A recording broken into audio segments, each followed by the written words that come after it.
వరంగల్ జిల్లా లక్ష్మీపురం వాసి సుమలతను గొంతు కోసి చంపిన సురేష్ను రిమాండ్ చేస్తున్నామన్నారు నర్సంపేట ఏసీబీ రవీందర్ రెడ్డి. భర్త మరణంతో సుమలత పిల్లలతో ఉంటుంది. సురేష్తో ఆమె పరిచయం వివాహేతర సంబంధానికి దారితీసిందని ఏసీబీ తెలిపారు.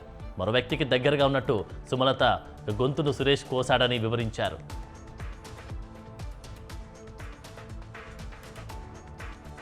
బాపట్ల జిల్లా పర్చూరు ఉచిత వైద్య శిబిరంలో సుమారు 1200 మంది ప్రజలు సేవ వినియోగించుకున్నారు. ఏలూరి నాగేశ్వరరావు జ్ఞాపకార్థం Eluri Charitable Trust, Green Park Foundation, Nova Agri Group ఈ శిబిరం నిర్వహించాయి. వైద్య శిబిరంలో గుండె, క్యాన్సర్, ఆర్థోపెడిక్, కంటి సంబంధిత వ్యాధుల నిపుణులు పాల్గొని ప్రజలకు వైద్య పరీక్షలు చేశారు.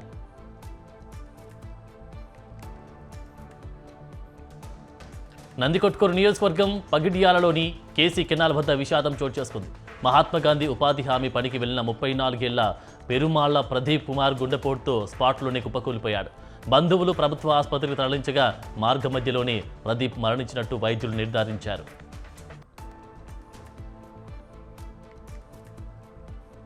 తిరుపతి జిల్లా నాగలాపురం మండలంలో బడి పిలుస్తుంది కార్యక్రమం ఘనంగా జరిగింది. సత్యవేడు ఎమ్మెల్యే కోనేటి ఆదిమూలం, జిల్లా విద్యాశాఖ అధికారి కేవీఎన్ కుమార్ కలిసి జ్యోతి ప్రజ్వలన చేశారు. విద్యార్థిగా ఉన్నప్పుడే బాగా చదువుకొని ఉన్నతోద్యోగాలు కొట్టాలని కోనేటి పిలుపునిచ్చారు. ఉత్తమ ప్రతిభ కనబరిచిన విద్యార్థులను సన్మానించారు. టీటీడీ బోర్డు మాజీ సభ్యులు ఓవి రమణ చేసిన వ్యాఖ్యలు రాజకీయ వర్గాల్లో చర్చనీయాంశం మారాయి.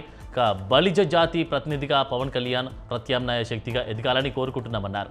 కాపు బలిజ సామాజిక వర్గం రాజకీయంగా వెనుకబడిందని ఆయన ఆవేదన వ్యక్తం చేశారు. జనసేన అధినేత పవన్ కళ్యాణ్ సీఎం కావాలి అనేది తమ జాతి ఆకాంక్ష అన్నారు. మదనపల్లిలో డిజిటల్ మహానాడును జయప్రదం చేయాలని ఎమ్మెల్యే షాజహాన్ బాషా పిలుపునిచ్చారు. మహానాడులో కార్యకర్తలందరూ పాల్గొని టీడీపీ చేపడుతున్న సంక్షేమ కార్యక్రమాలను ప్రజల్లోకి తీసుకెళ్లాలని సూచించారు. నిత్యం ప్రజల్లో ఉండి పనిచేసేది టీడీపీ అని ప్రజల్లోకి తీసుకెళ్లాలన్నారు షాజహాన్ బాషా.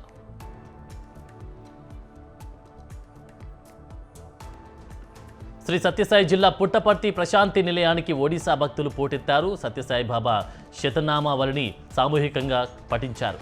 సాయి కుల్వంత్ సభామందిరంలో సత్యసాయి మహాసమాధికి ప్రత్యేక పూజలు చేశారు. సత్యసాయి బాబా నామస్మరణతో ప్రశాంతి నిలయం దద్దరిల్లింది.